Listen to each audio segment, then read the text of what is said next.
here's the question I would like to pose for us all. What is draining our immune system? So when your body is fighting off or fighting to push things out of your body that it perceives as foreign invaders, like all of these toxic chemicals and beauty care, carelessness and cosmetics and skincare, and even the things that we're doing in the name of trying to be skinny, like binge eating or starving ourselves, or just this toxic shame that 90% of our thoughts are negative or self-sabotaging and they repeat. That in and of itself is a toxin. So I had no immune system. And then now you get exposed to these bugs. What chance does your body have to fight off of anything when it's trying to fight those out? So what's the list that you've discovered of things that we get? Yeah, good question. Thanks for that, because we're not trained to think that it might be in the things that we add to our skin, that it could be our cosmetics. So some of you might be like, well, I don't do any Botox. I don't have breast implants, so I'm in the clear, right? But no, we are using thousands, and the average woman uses over 500 chemicals on her face and her body in the morning alone. And the majority of those are toxic.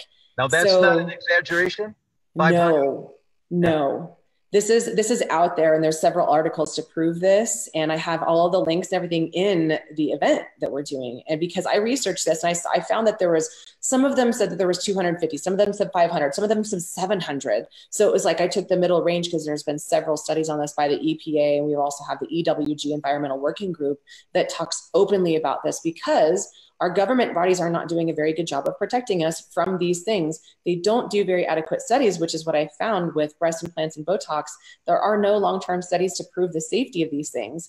And when you put them on your face, the black box warnings even say that doing things like Botox or injectables, they can and will spread beyond the blood-brain barrier, contrary to what med spa experts and injectors are saying to the patients. Right. So there's even a gap between the experts who are performing these treatments and what the actual box says. So even beyond that, with all of these things that we're putting on our body, in our hair, on our nails, on our skin, in our vagina, because we're using like sexual lubricants too. These are all in the name of beauty, or tampons, or personal care.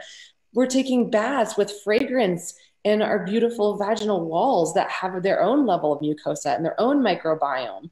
And what happens is that disrupts everything. So now the body goes, I got toxins, I got chemicals to fight off, because everything you put on your body within like 60 seconds, everybody's different, but between 40 to 60 seconds, the majority of those chemicals enter your bloodstream. And then now your liver has to fight those off. Then your immune system has to fight those off.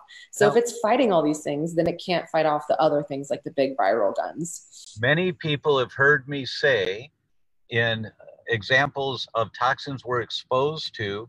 Now, there's no evidence that the amount of chemicals that leach in from cosmetics is toxic to humans. And that's very true.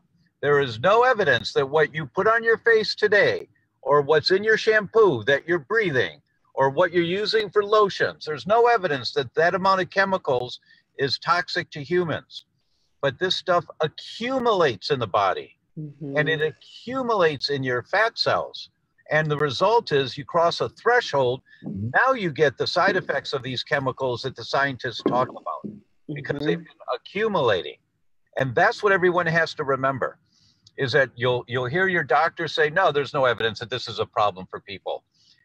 Your cosmetic physicians and all this, no, there's no evidence. And that's how they get away with this. But this stuff is accumulative in the body. And that's what you have to remember.